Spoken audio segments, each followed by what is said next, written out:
What's up mga kajugol? So ito na naman yung automatic feeder natin para sa mga isda. So madami kasi tayo nakuhang question dun sa una natin video. So sasagutin natin siya dito sa video na to. So una sa lahat, so ito guys, ang interval lang niya ay 12 at 24 hours. So ito ay maghuhulog lamang ng pagkain in 12 at saka 24 hours. So pwede nyo i-trigger yun manually gamit yung button na pinindot ko dun na kulay blue para matesting nyo yung hulog ng pagkain. Mamaya papakita ko sa inyo paano. Pag binili nyo to, meron na rin kasamang battery at meron na rin siyang dalawang size ng lagay ng pagkain.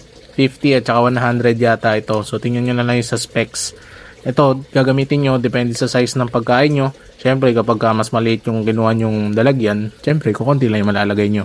So ito guys, yung pindutan na sinasabi ko. So manual to na trigger. So doon din magsisimula yung timer ng 12 at saka 24 hours nyo. So merong ibang feeder guys na merong 8 hours, may 4 hours. So yun yung bilhin nyo kung yun yung interval na kailangan nyo. So ito guys for 12 and 24.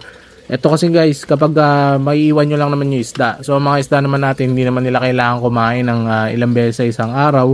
Actually pwede na yung isang beses sa isang araw ang pagpapakain sa mga isda. Lalo na sa mga gapi, sa molly, compet keeping na lang naman. Okay. So ito guys meron din siyang kasamang clamp. Kung gusto nyo siya i-clamp sa gilid ng inyong aquarium, and meron siyang fine adjustment dito na pwede nyo ikabit kung hindi sapat yung clamping power or yung clamping size na pinaprovide nitong isa pang clamp na mas malaki. Ayan. Sa susunod naman guys, papakita ko sa inyo kung paano i-adjust yung kainan. So ito guys, meron siyang adjustan dito. So i-adjust nyo lang talaga siya kung gaano karami yung gusto nyong pagkain, and then ti-trigger nyo. I-test nyo guys kung gaano kadami yung pagkain na i-drop nitong automatic feeder. So ayan tini-trigger ko siya para paikutin, and then kapag may laman nyo na yung pagkain, matetesting nyo kung gaano kadami yung mahuhulog. Okay, dito guys papakita ko kung paano i-refill yung lalagyan. So ito guys, pag re-refill bubuksan nyo lang dyan. Yan, tapos lalagyan nyo ng pagkain.